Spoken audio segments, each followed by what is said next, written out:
Hello and welcome viewers. This is a talk to Addis weekly program of Addis Media Network, and I am your host Asrat Addisu.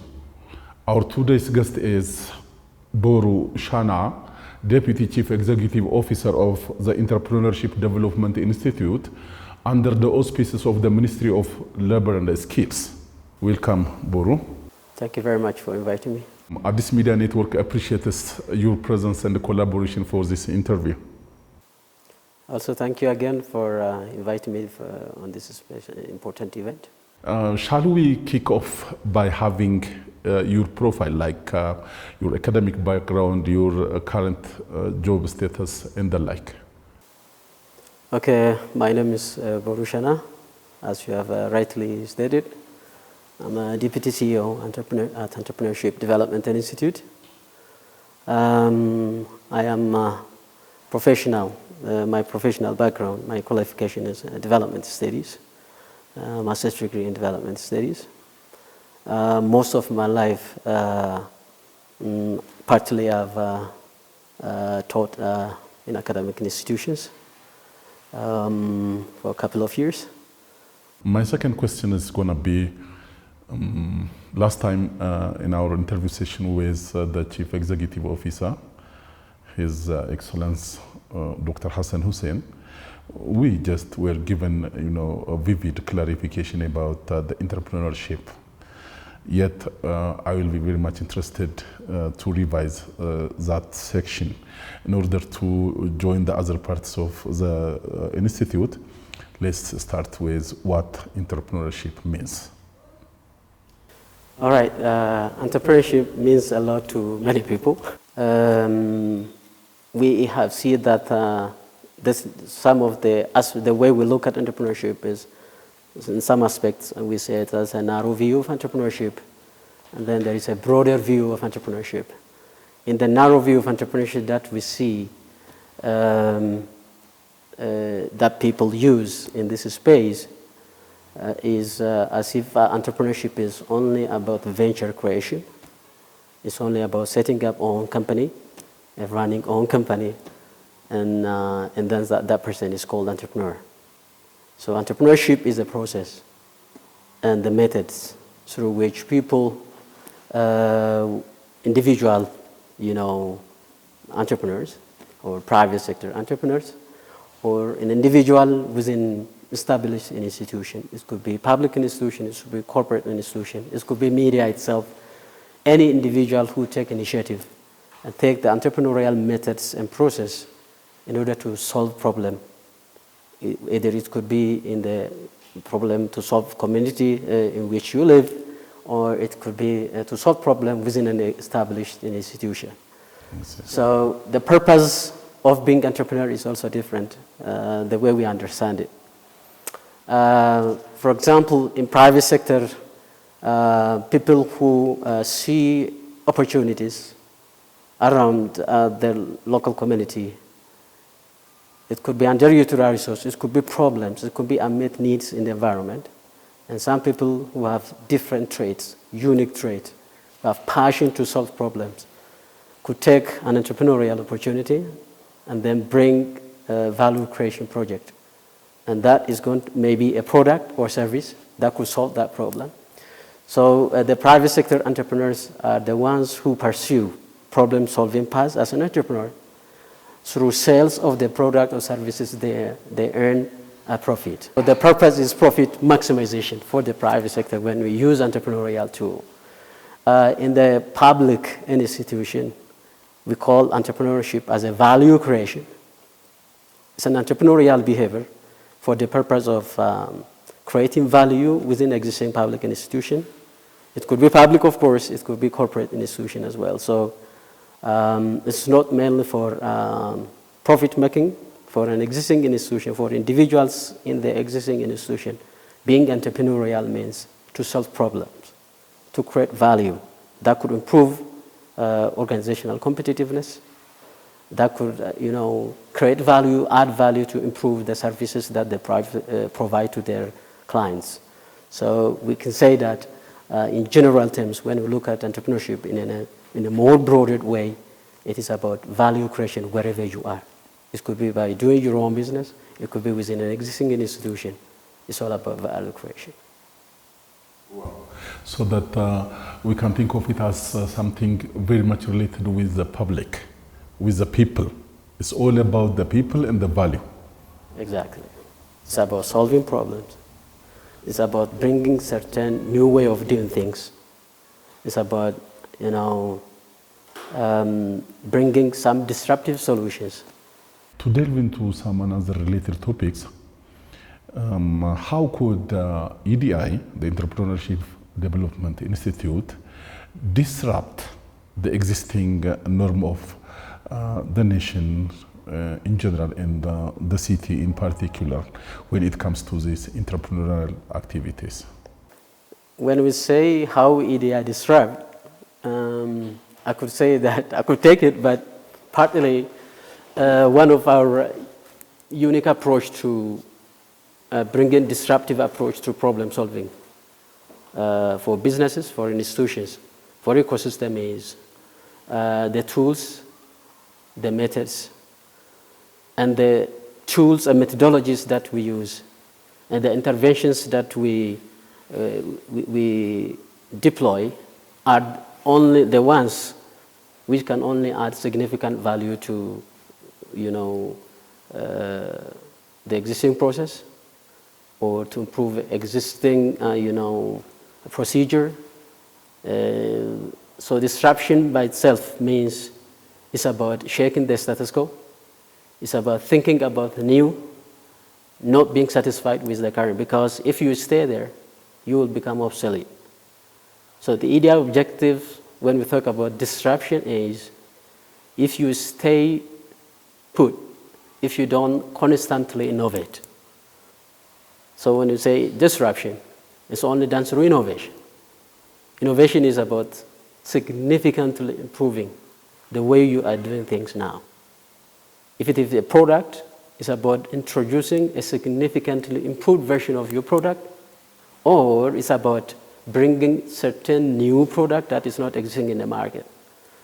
So in that sense, we provide tools, methodologies, and mindsets that helps individuals and institutions to achieve that objective. Within these parameters or yardsticks, how do you assess the activities so far conducted by EDI? Yeah, sure. As you have also rightly heard from Dr. Hassan last time in a previous edition, our intervention has been scaling up now. We have made a significant shift in the way we approach the entrepreneurship development support in this country. We have been previously primarily focusing on individual entrepreneurs and SMEs. Our intervention was mainly focusing on individual entrepreneurs for, I can say, for the first 8 years of our life. And then the last 3 years, following EDI's establishment as an independent, autonomous, quasi-governmental institution, we have reviewed our strategy to, scale our interventions and then expand the scope of our interventions, because our mission is to catalyze where there is stakeholders in the entrepreneurship and innovation space collaborate, multi-sectoral stakeholders collaborate. We see ourselves as the champions of the collaboration of different kinds of stakeholders who have also have vested role in the development of entrepreneurship and innovation in Ethiopia. We are not the only ones who have the role to do it, but our role is unique because our role is to disrupt, to connect people, to create an enabling platform so that people can start talking together. You mentioned an important word, you said revolutionary. By disrupting, you are, making something revolutionary. I understand. How revolutionary? The magnitude? It is quite significant for me. We have never seen in our learning institutions, especially technical institutions, where teachers, instructors, dean, and students work day and night for the same goal. That's the first experience that we have had through our assessment after the program. This is significant, revolutionary. The previously idle workshops have started working, producing result, and producing product and delivering to the market, local market in the city. That's never existed before. This culture of learning approach, the revolution is where the learning methodology was transformed from hugely content-oriented approach to learning by doing. That is what we call entrepreneurial learning. The way people should learn is, if you are learning about woodwork, if you are you want to be good at woodwork, you can't be staying in the class and listen to lectures. So you go to workshop, and you go to the market first and identify the need. For that need, you need to produce a very fine, woodwork that could serve that need. We have seen that a success. It's a beginning of something very big that is going to happen. Let's make it too specific and bring it to the case of Addis Ababa. How far have you been interacting with this aspect of entrepreneurship with the government, with the city government of Addis Ababa? Not in an official way, but this is where we base ourselves at. Our headquarters is here. Large proportion of our clients are from Addis Ababa. We didn't make it like official and then engage with city government in that regard, but there are quite number of times that we have collaborated with city government. For example, we have collaborated with city government for a specific project called BICAT, which is funded by the World Bank. That project objective is toward this youth job creation through life skill and employability skill development and job matching. Our role back then was the project was chaired by the city administration itself.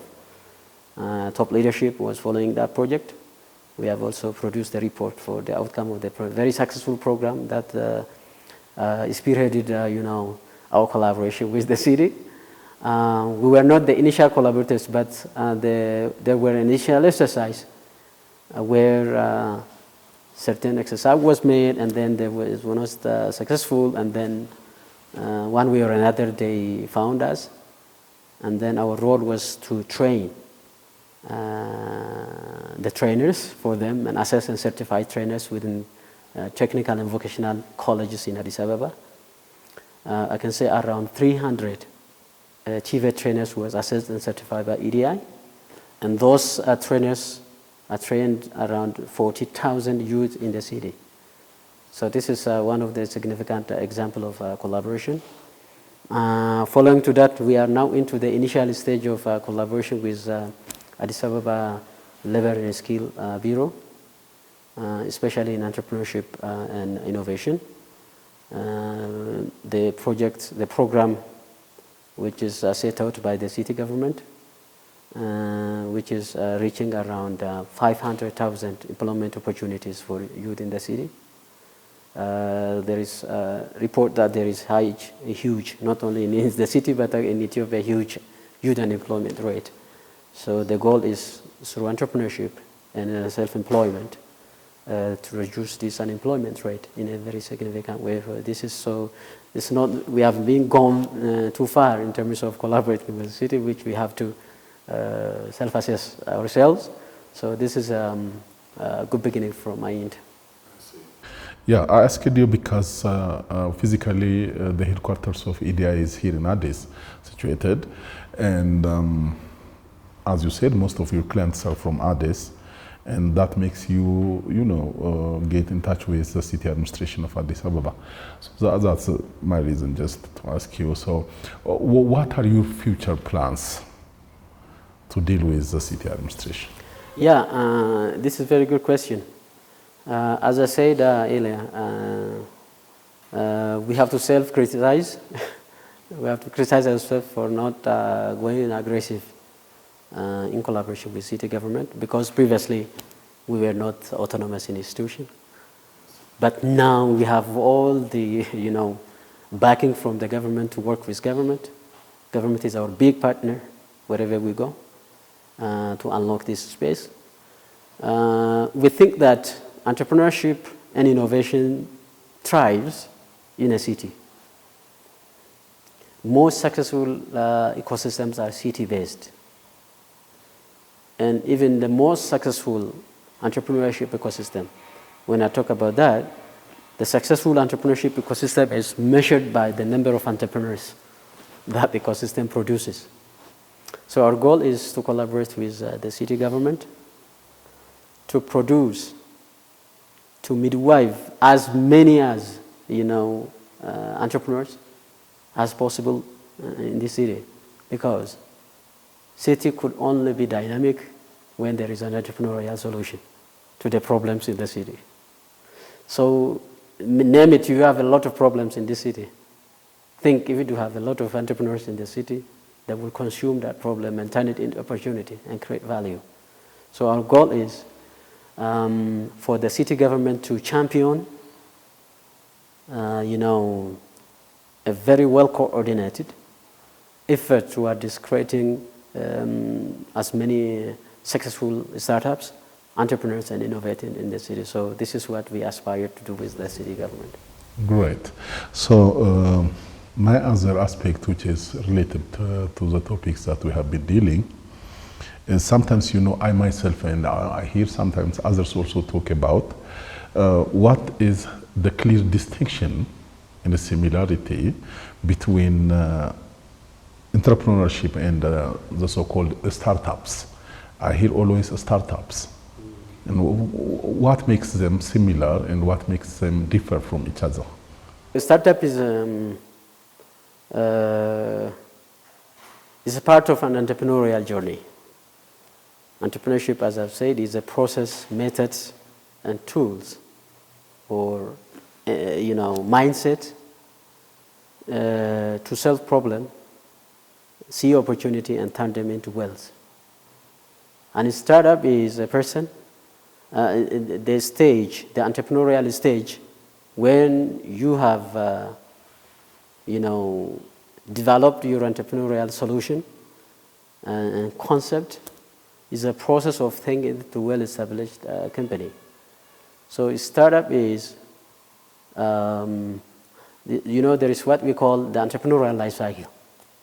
The entrepreneurial life cycle is if you think of solving a particular problem in the city, you have observed a problem, for example, transport, related problem, and you want to develop an app, and then that app want to, ease the transportation challenge for a certain group of people in the community. So you want to develop your solution from a startup to mature company. A startup is an early stage of entrepreneurial journey. It's an entrepreneurial journey. That is a startup. But the startup can be categorized as in this ecosystem, what we use is, startup is individuals and companies with disruptive solutions that are scalable, that would have potential of creating incremental jobs, but they are at early stage of development. Let's go to this Global Week of Entrepreneurship, which is the main event that I think you are anticipating for. Am I right? Sure. Yeah. So when will this Global Week of Entrepreneurship take place here in Ethiopia, and what made Ethiopia to be selected to be legit for this Global Week of Entrepreneurship? Yeah. Thank you very much for bringing that up. I thought the main objective of this interview is to talk about this event, because we are propelling toward this very novel week. We call it Global Entrepreneurship Week. Global Entrepreneurship Week is a one-week event. This year, it runs from November 18 to 24. That means these dates are globally the same. That every country celebrates entrepreneurship and innovation during the same week.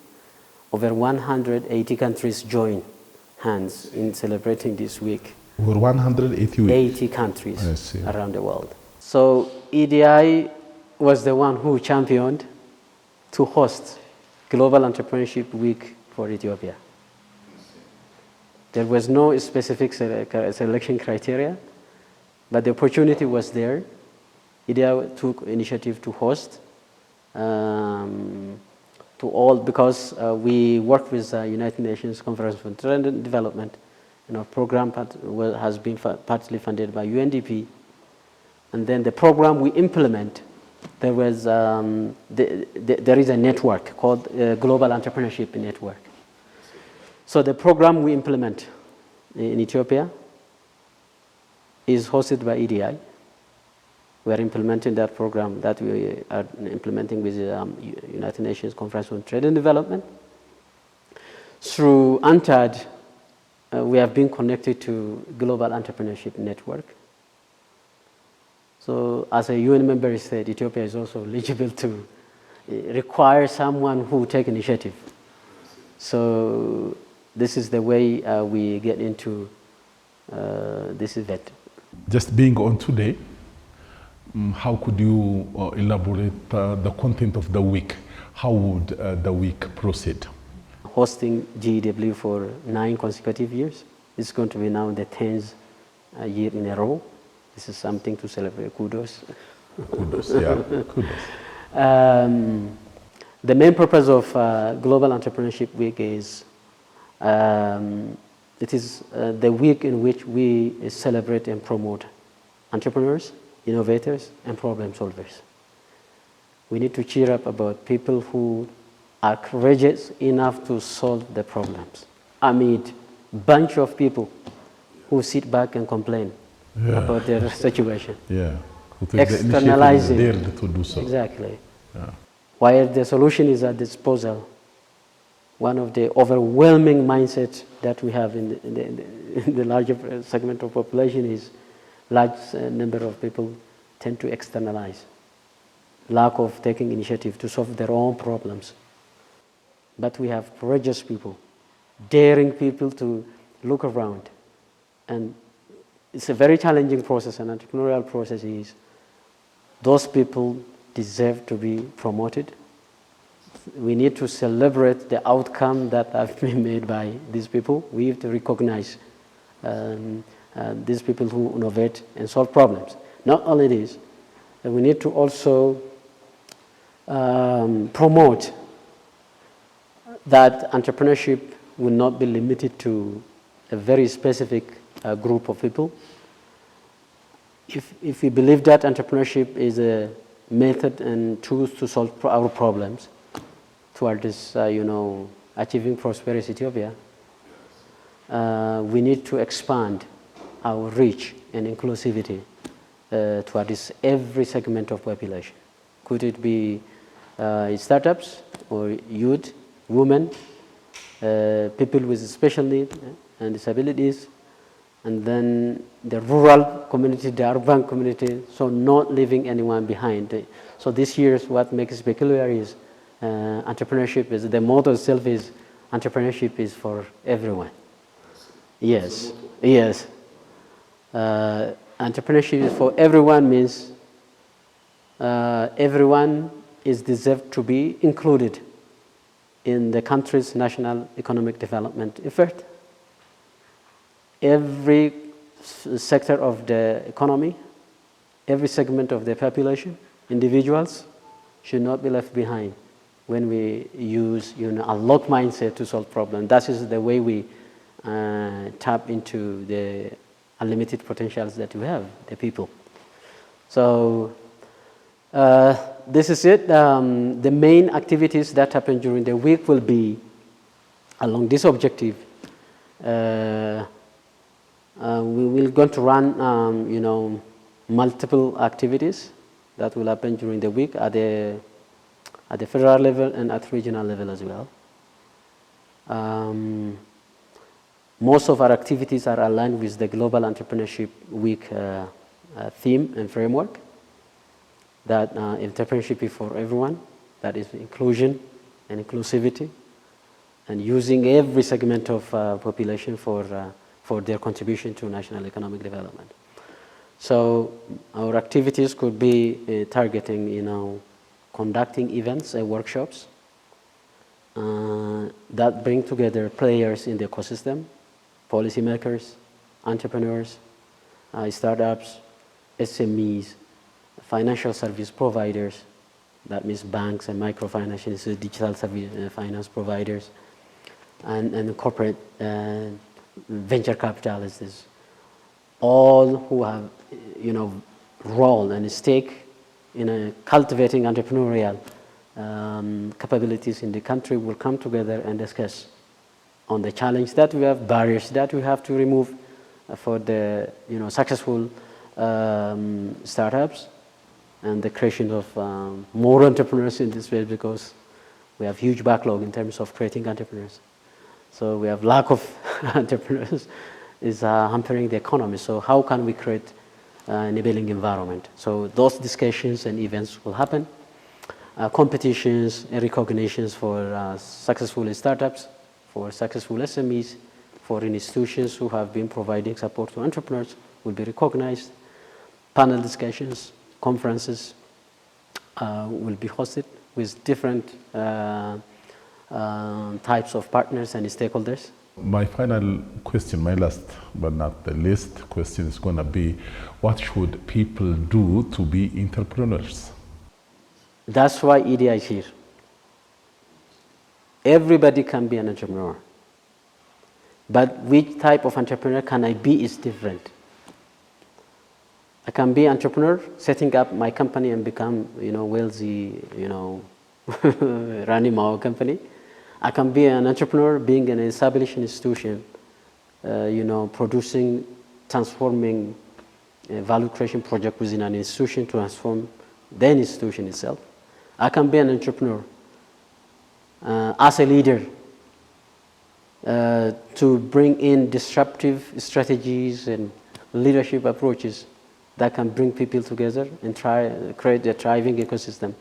But the pressures in the environment, the hurdles in the environment, barriers in the environment, inconveniences in the environment. Entrepreneurs are the ones who act boldly, taking risk, being courageous enough. Where many other people are complaining, they take the first initiative to solve problems. I see. Yeah. If you want to be an entrepreneur, go ahead and solve the problems in your community. Yes. Thank you so much for these vivid explanations you have been giving so far. And the Addis Media Network really appreciates your cooperation, your time, everything. Thank you so much once again. With this beautiful explanation from the Deputy Chief Executive Officer of the Entrepreneurship Development Institute, I would like to thank you all on behalf of Addis Media Network and the Institute in particular. Thank you for being with us. Stay tuned with another program of Addis Media Network.